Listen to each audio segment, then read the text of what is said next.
Salutations, respected viewers. It's George from Ireland here. How are you doing? Friday the 13th. Watch out. But anyway, I'm not doing this on Friday the 13th because watch out. Ooh, ooh, ah, one dark night. Anyway, it would be far too perilous to risk my mortal soul doing it on Friday the 13th. Does anyone ever actually believe in this cobblers, this superstitious twaddle? Unfortunately, a lot of people subscribe to nonsense of that nature, about unnatural things, supernatural things of a malevolent kind. Numerology, this study of numbers as in lucky numbers, in unlucky numbers, what's auspicious and inauspicious, you know, the full moon and things like that. So I thought it's a time for me to expand on these curious customs whereby people think that fortune will favor them, or indeed Fortuna will disfavor them according to the date or the day and what they do at particular times, things like that. So yeah, Friday the 13th. In Occidental culture, for centuries, Friday the 13th is thought to be an unlucky day.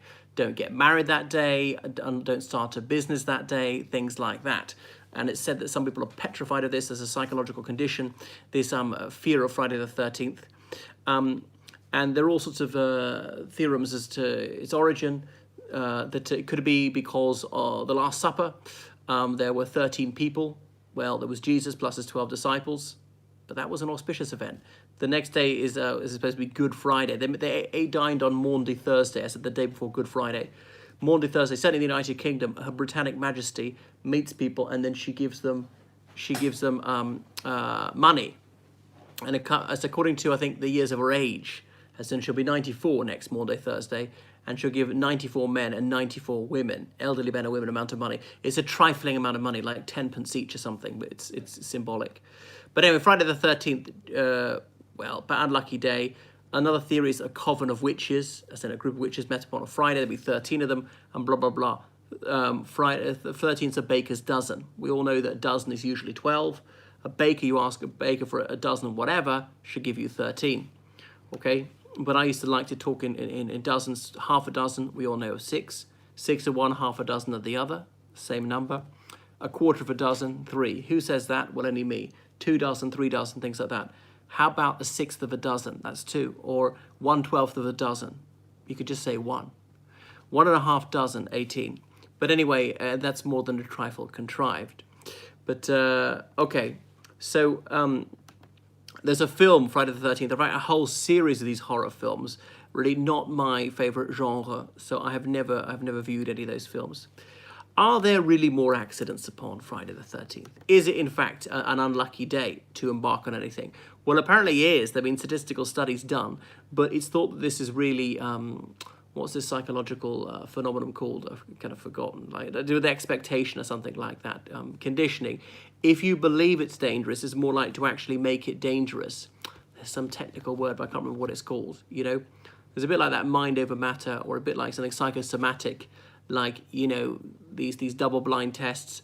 People have an illness, they have one group who are given the medicine, the control group who are given something which is completely neutral, and the people who are carrying out the experiment, the doctors, they don't actually know which patients are getting the real medicine and which ones are getting the control, as in it's a sort of neutral tablet, does nothing for you.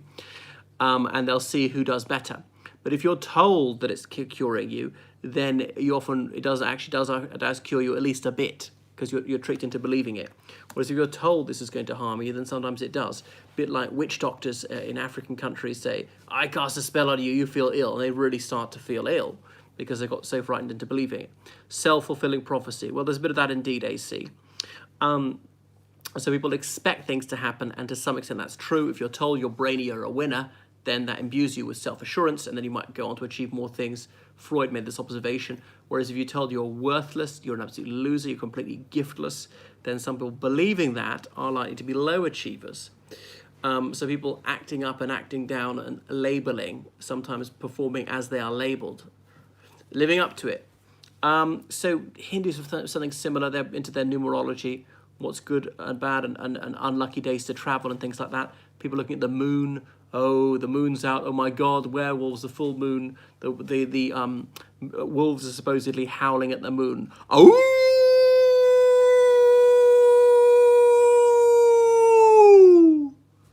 might make you think I'm a werewolf.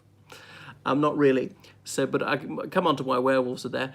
Now the wolves are actually calling to each other. Okay, they're not howling at the moon. We're talking about howling at the moon mad. But we know that there are more incidences of mental illness at time of the full moon. Hence we've got the word lunatic, lunacy to do with la lune, the moon, luna, like the lunar landing and all the rest of it. So it really does affect those who are mentally ill. And there's a slightly higher murder rate this time. Remember one of the murders in Northern Ireland, sectarian murders, and it was the full moon. Full moon parties for these backpackers on the banana pancake trail, the hippies and so on, the freaks hang around the beaches of Thailand, India, and where else, but often they're drugged up to the parties at full moon. So you've got to remember how important this was, the moon, for telling time, the passing of the seasons, the lunar month in ancient times before we had clocks and watches and so on. Obviously the Gregorian calendar, that's solar, we go by the sun. The Gregorian calendar is January, February, March, April, and so forth. Christian countries go by that. Internationally it's used. Let's say a Muslim country like Pakistan will use both, but just so they can coordinate with China or Venezuela, wherever, they've got to use the Gregorian calendar. Whereas the Muslim calendar goes by the moon, it's slightly shorter than the Gregorian calendar. The Islamic calendar, it's not quite clear how many days there are per year.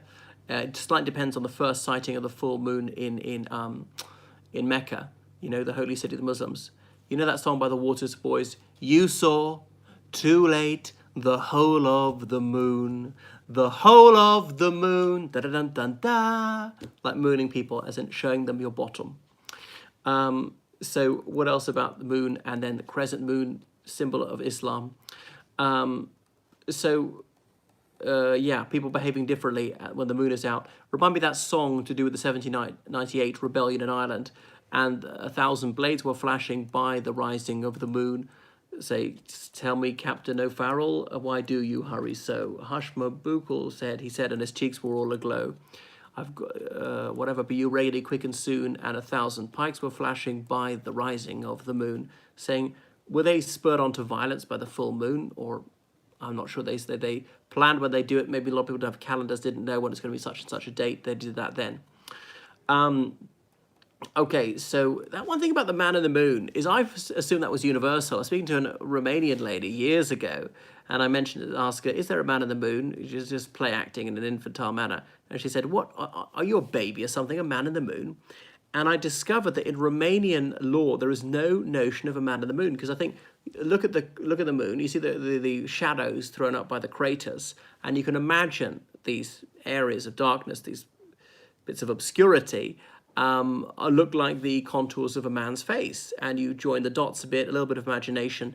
I can't remember what that psychological effect is like, closure, the tendency to fill in the missing bits to try and make sense of it. And they don't have that. And then likewise the Ruskies, speaking to some Russian boys about the man of the moon, the face of the moon, what? No. And it doesn't exist in Russian culture either. I'd wrongly assumed it was universal, but it isn't. So that's one of my observations, perhaps my key discovery from being extremely widely traveled, is that obviously human motion is universal, but rules are very different and customs are very different. Our lore, our mythology varies very widely. Okay, so talking about the rationalists, there's a Friday the 13th Society, certainly was in the United Kingdom, and they wanted to debunk all these ludicrous notions about what would bring you good fortune and what was inauspicious. So they would deliberately tempt fate, doing all the wrong things, meeting on a Friday the 13th, opening an umbrella inside, supposing it's going to make your roof leak, or walking under a ladder. Now, walking under a ladder, don't do that. It's kind of sensible, I suppose, in case the ladder collapses, so the guy up there with a bucket drops it or something. But under the ladder is maybe bad luck. I can see it's a little bit risky, but it's not going to make you more likely to encounter bad luck later anywhere else. So maybe some of these things have a grain of truth in them. There's a logical element to it, where people have actually lost the purpose of it. And the idea that if a black cat crosses your path, this will bring misfortune upon you. Whereas if a white cat brings across your path, then your venture is going to be blessed with success. Whereas actually the British Isles is the other way around. I was told that black cats are good luck and white cats are bad luck. The continent, it's the inverse. Or birds, you know, the ancient Romans watching the flight of birds, augurs doing this kind of thing, it augurs well, what the auguries are, as in the signs of success or not. Or the other one, the haruspex, is in slaughtering a certain animal, expecting, I think it's liver, tell you this or that. Or the ancient Mongols burning, was it some piece of fat in the fire and see which, or the animal's flesh, whether the when it was crackling away, did it break? Did the seams break going this way? Was it horizontally or was it vertically? And one way was good and the other way was bad. But if you've got a bad result, try again. A bad result, the third time, that's still bad. If you've got a third time, you'll really forget it. Don't do what you're planning to do. You needed 1 in 3 success. If 1 in 3 goes the right way, that's go ahead. So we're always wanting to stare into our crystal ball and find what the future holds in store. And obviously we're much better able to do that these days with telecommunications, with meteorology and things like that, with medicines to see inside us and cure diseases, or the Human Genome Project. We could find out where we're prone to whatever illnesses or not. But imagine how difficult it was in ancient times when people were really at the mercy of fate. So it seemed to them, was serendipity going to smile on you, or was it going to piss on your parade? Lady Luck might do that. Because most people are farmers, they're very much dependent on nature, so whimsical. The vagaries of the weather, is it going to be drought or inundation or storms or whatever, or an unusually chilly winter or an exceptionally torrid summer? You just can't tell. And there's nothing they can do about it. Your animals all catch a plague and they all die. And so you have no control of the situation. You desperately like to think you can do something about it to improve your chances, and people dying and they had very little medical knowledge. But so this is part of our infancy as a species that we haven't grown out of, and I doubt we'll ever grow out of, because there are certain personality types, psychological traits, which make people predisposed to magical thinking and to believing things which are illogical, which have got no rational basis, are not grounded in fact. And there's no statistical studies to say this is more likely, this is less likely. And there's some people who are frankly dim, and they're so thick you could spell it out to them 1,000 times as lucidly as possible, and they just won't get it. Their minds are very firmly shut.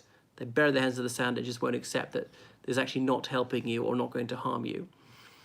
Throwing salt in your right hand over your left shoulder, get the devil in the eye. He believes that one. Remember in Dumb and Dumber, there's a funny story they do that, but he throws the whole salt cellar and hits some bloke in the head who could have knocked his lights out.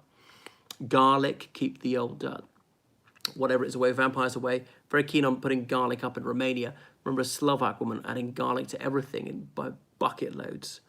Gargoyles to ward off the evil spirits, things like that. Well, some people look like a gargoyle. So a lot of it's sympathetic magic. You should read, is it by Fraser? Is it James Fraser? The Golden Ball, or should I say The Golden Bough? This book from the late 1880s, and it was looking into some of the ancient mythology and one of their stories, and thought, how does this lead to other ones? How they're so interconnected? How we borrow them from other people? Holy water, holy wells like in Ireland, obviously go back to pre-Christianity, and they're simply reimagined as a Christian thing. Remember I went to Peru seeing those images of the Blessed Virgin Mary, her head coming out of a mountaintop, because the ancient Incas worshipped mountains. Christian missionaries came along, and the Catholic Church said, right, the Blessed Virgin is a mountain. Anyway, having a crucifix ward off people like that. Wear them here. Now Muslims aren't into that kind of stuff, but I have known some Muslims to even wear a pendant with the star and crescent moon. They don't believe it has magical power, but we make things. We seem to forget we're the artificers of these things, and some people somehow imagine that this item is imbued with some sort of special ability to help us or to scare away wicked people. Things like that.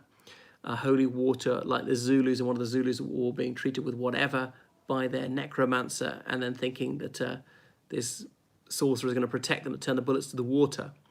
So the horseshoe, horseshoe, keep the luck in, got to be this way for luck. Oh, the luck will fall out if it's that way. The rabbit's foot, well, not so lucky for a rabbit. I had a rabbit's foot as a schoolboy. I preserved it in alcohol, kept it in alcohol for a year, then it would never rot. There we were. The rabbit got killed anyway, didn't cut off a live rabbit. Broken mirror, 7 years of misfortune. Why do we have this one? I mean, horseshoes, well, you want to put them on a horse, really? I mean, the mirrors are expensive. You don't want to break them. It's quite bad luck if you broke them, especially in the old days when a looking glass was exceptionally pricey. The ladder, I was explained, touch wood for luck. I don't know where that comes from. The umbrella, again, doesn't really seem to make sense for me. Maybe because you might hit somebody, poke somebody in the eye with it if you open it indoors, it's crowded. animal sacrifice, when I mentioned that, you know, or propitiations to the pantheon, especially if you're a Hindu, even to this day. So leaving food out for the gods, I've seen that in Bali, Nepal, India, and so on. Really, the birds and the rats get it. Well, Santa Claus, I mean, obviously adults don't believe in him. That's a bit of sympathetic magic, is it, I suppose? And okay, in Irish mythology, if you see an unknown horse, don't get onto this unidentified horse, because it'll be this some sort of demon thing. You won't be able to get off its back, and you'll suddenly be aged, like sort of turn 100 years old, or it'll walk into the water, walk underwater, and you'll drown, and you'll be just stuck in it. Somehow it'll be impossible to get off its back. I presume this myth was to stop stealing horses. Okay, or the other one was there were these I think it was the Selkies, these gorgeous young women who'd come ashore by the lake, by the sea, but don't go to them, don't touch them. They might try and seduce you, and the seductress, she'll take you away with her under the sea. You'll never be seen again. But remember, under the sea in ancient Gaelic mythology was Tir na Nog, the land of the young. Those are Elysian fields. But again, there might have been some rational ground for inventing this story. I suppose when women were washing themselves and their clothes, they didn't want guys to come along to molest them or even rape them. So he had to invent this story so women could do this unperturbed. Well, even if you knew who they were, well, she might appear to be that person, but she's actually not that person. She's this nymph-like creature. A ghost at night. Well, you wonder, why is it ghosts always sound like the wind? Maybe because it is the wind. Why do they always look like a bed sheet blowing in the wind on a washing line? Perhaps because it is a bed sheet blowing in the wind on a washing line. Funny that, how they only appear in the night when it's noisy and storms. They never appear in the daytime and float in front of loads of people, you know, when it's very bright. Don't go into caves. There are evil spirits in there, but obviously there's some sort of bacteria in there. That's what we're really worried about. We couldn't explain this to toddlers. We told them this, and then this thing is misfired, this possibly useful trait, into credulity and believing in the most ludicrous fictive tales. No more, no less is 3. It's the magic number. Things come in threes. That's great. That's good luck in some systems of numerology. 4, particularly in Hinduism. That's good news. 7, seventh son of a seventh son. You have some sort of special abilities to suspend the laws of nature. In China, though, 4 isn't lucky. Sa also meaning death, likewise in Korean. So the lift, sometimes it says 1, 2, 3, then letter F, like the English F for 4, 5, 6, 7, 8. Because you don't want to say Sa, also meaning death. Oh yeah, numbers. You're giving people flowers in Poland or Russia. Give an odd number. Don't give an even number. That's only for obsequies, all right? You turn up their house, they love receiving flowers. You give them 4 flowers or 8 flowers. What? I'm not dead. They think that's funereal. Give them an odd number. So, yeah, crossing fingers. Oh, I can lie then, or it'll make me lucky. I'm going to lie, and that's allowed. I don't know, that counts. Crossing my hair, crossing my eyes. I don't think I can do it. Yeah, the Chinese quadruple 8, 88888. Like Nick Leeson, a quadruple 8 is his special account when it was in Singapore, the boy who lost $1 billion. I think of the Beijing Olympics was the 8th second of the 8th hour, well, of the evening actually, not really the 8th hour, of the 8th day of the 8th month, 2008. Okay, quadruple 8. But really, come on, could you do the 88888 millisecond of the 8th second of the 8th minute? Depends how far you want to go with it. 666, the number of the beast shall be 666. So it says in Revelation, that's a book of the Apocalypse, the end of the Bible. People think that's Satan. So some people were against Ronald Wilson Reagan, that American president, because he had 3 names, each of which had 6 letters. 666. Anyway, it seems like absolute hogwash to me, but unfortunately a lot of people believe in this drivel. So there we are. Don't be too afraid of Friday the 13th. Goodbye.